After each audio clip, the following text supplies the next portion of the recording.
Nabi setengah semayang, dia tengok belakang, dia nak dengar-dengar, Nabi balik, dia lari. Itu banyak peristiwa macam tu. Lepas dia bersihkan diri, dia pun ambil helaian itu, dia baca surah apa? Surah Taha. Beberapa ayat dalam surah Taha. A'udzu billahi minasy syaithanir rajim. Bismillahirrahmanirrahim. Taha ma anzalna 'alaikal qur'ana litashqa illa tadhkiratan liman yakhsha tanzilan mimman khalaqal arda was samawati al-'ula ar-rahmanu 'alal 'arsyi istawa lahu ma fis samawati wa ma fil ardi wa ma bainahuma wa ma tahta ath-thara. Cuba buka dalam terjemahan ayat itu. Taha.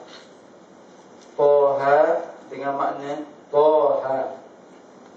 Tak ada makna itu khilaf di kalangan ulama tafsir. Taha itu katanya ganti nama kepada gelaran kepada Rasulullah sallallahu alaihi wasallam.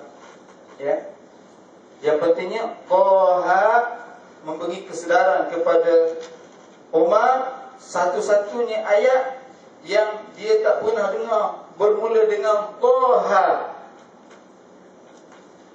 Ma anzalna 'alaikal qur'ana litashqa. Kami tidak menurunkan Quran itu untuk menyusahkan. Illa tadhkiratan liman yakhsha. Kecuali ia menjadi peringatan bagi orang-orang yang takut. Tadhkiratan liman yakhsha. Tanzilan mimman khalaqal arda.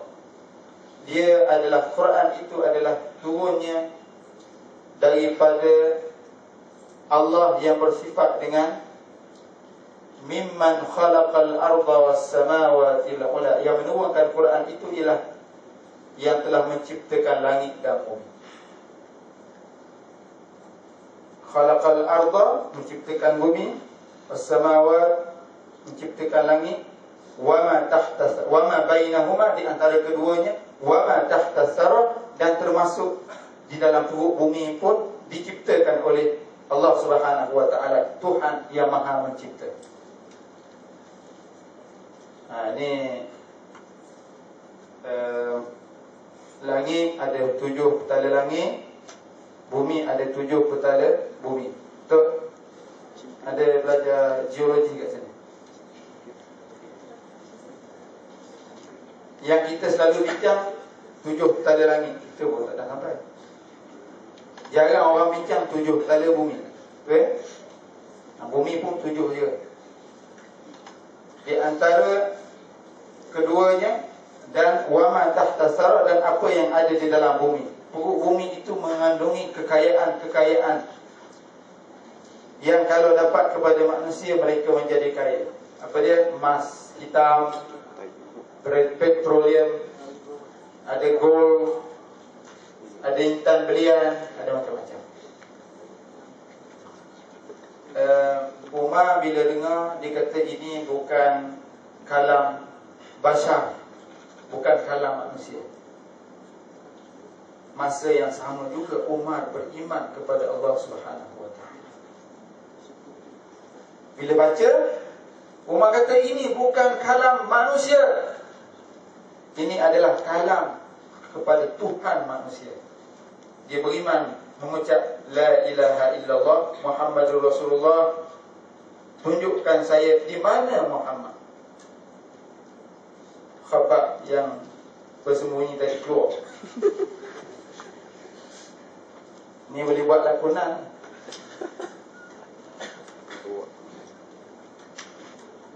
Sa'id bin Zaid keluar.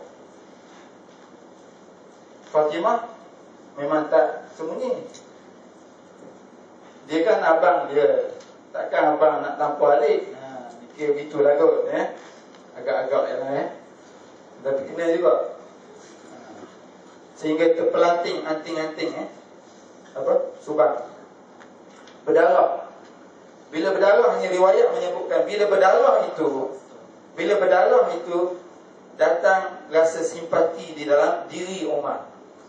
Sejahat-jahat manusia, depel lagu mana pun, dia bila tengok darah tu di jari, datang simpati. Atik pula tu, dia datang dalam hati dia, dia kata jahatnya aku ni, atik yang begini lembut pun dia tampar juga. Dia rasa menyesal. Lebih-lebih lagi bila dia beriman kepada Allah Ta'ala, menyesal kan dia. Diminta supaya ditunjukkan di mana Muhammad pada masa itu. Rasulullah berada di mana? Di mana? Di rumah Al-Arqam Ibnu Abil Arqam. Itu markas Rasulullah SAW melaksanakan ta'lim ataupun mengajar kepada sahabat yang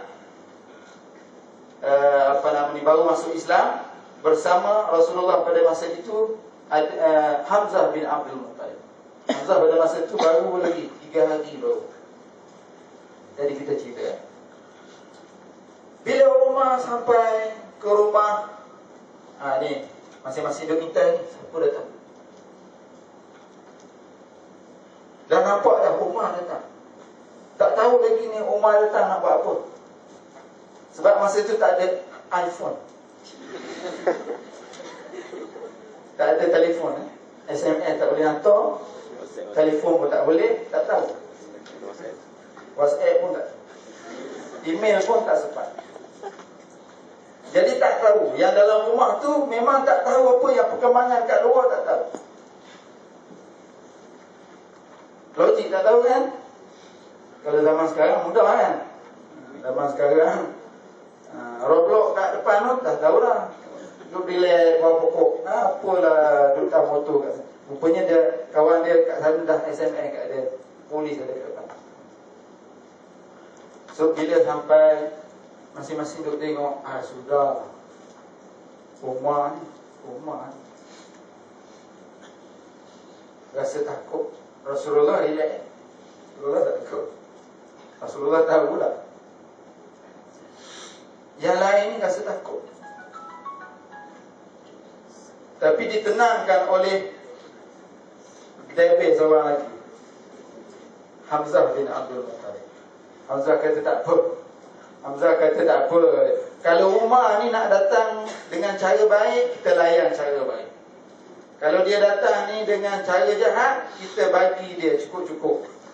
Kita bukan seorang, kita ramai. Kalau tak, hampa tak berani, aku seorang pun tak apa. Itu Hamzah hebat Hamzah. Umar pun hebat ya. Jadi rupanya Umar bila masuk rumah, dia nak berjumpa dengan Rasulullah kerana dah masuk Islam. Pada masa itu bergemalah takbir di dalam rumah Al-Arqam Ibnu Abil Arqam yang dulunya senyap je duduk dalam rumah tu, masuk pun sembunyi-sembunyi. Agaknya lah. Selipar tu letak kat mana? Angkat slow-slow, letak tepi susun. Masuk ke dalam tu, diam-diam duduk dalam tu. Nak keluar pula seorang-seorang. Itulah lebih kurang sebab tak boleh, takut. Tak boleh dihebahkan kepada orang. Kita ni lemah. Tapi hari itu sejarah bertukar. Ini kata hebatnya Umar ni. Hari di mana Umar masuk Islam, dakwah sirriyah itu bertukar marhalah menjadi dakwah jahriyah. Faham? Sirriyah dia 3 tahun. Kau berapa tahun? 3 ke 5.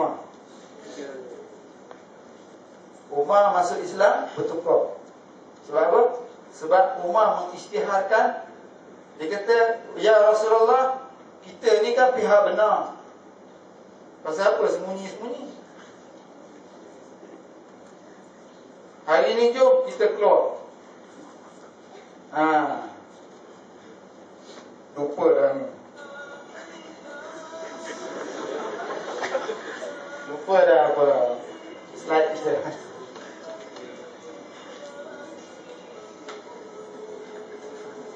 Cuba tengok itu kisah tadi kita stop kat situ. Sayyidina Umar ni dia ada memiliki beberapa sifat yang hebat. Yang pertama berani. Berani tadi lah. Dia ni bijak. Yang celik huruf di antara yang celik huruf 15 orang di antara yang celik huruf di Mekah pada masa itu Boleh baca, boleh menulis dengan baik.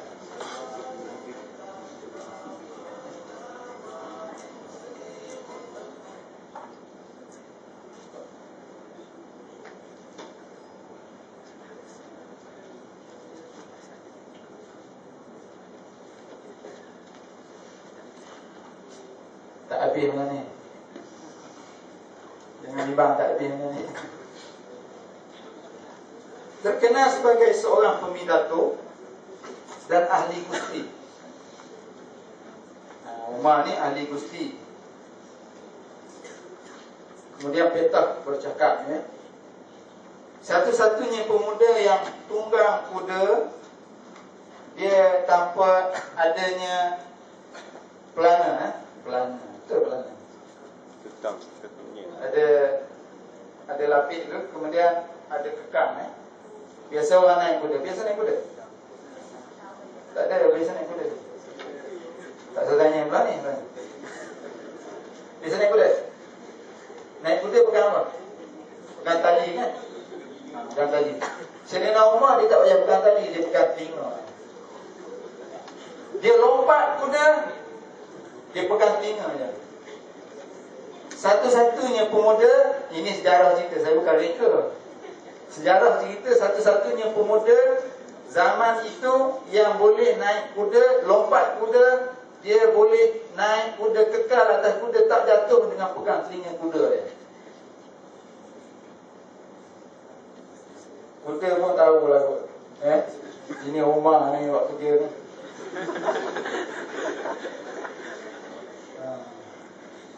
Umar ni orang lain tak buat macam ni. So itu hebat dia.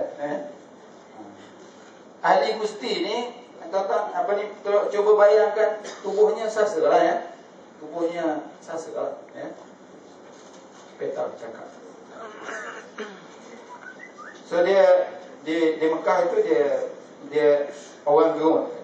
Jadi yang tadi bila dia masuk Islam, minta izin dengan Nabi SAW untuk betul-betul bersembahyang di Masjidil Haram, di masjid. Jadi dia keluar itu dengan dua ketumpukan. Satu diketuai oleh Hamzah, satu pihak lagi diketuai oleh Umar Ibn Khattab. Dia keluar daripada rumah itu menuju ke masjid. Masuk ke dalam masjid, disemayang. Satu diimamkan oleh Umar, satu diimamkan oleh Hamzah bin Abdul Muttalib. Pada masa itu orang kafir Quraisy tak berani nak sentuh, tak berani nak kata apa. Hari itu hari di mana Islam digeruni dan ditakuti oleh orang-orang kafir Quraisy kerana telah masuk ke dalam Islam ini orang yang hebat dan dikenali sebagai orang yang tegas dan gagah perkasa. Umar dan Hamzah bin Abdul Muttalib. Umar bin Khattab dan Hamzah bin Abdul Muttalib. Sahabat apapun rasa ada harga diri, rasa mulia dan rasa izzat, rasa gagah semasa.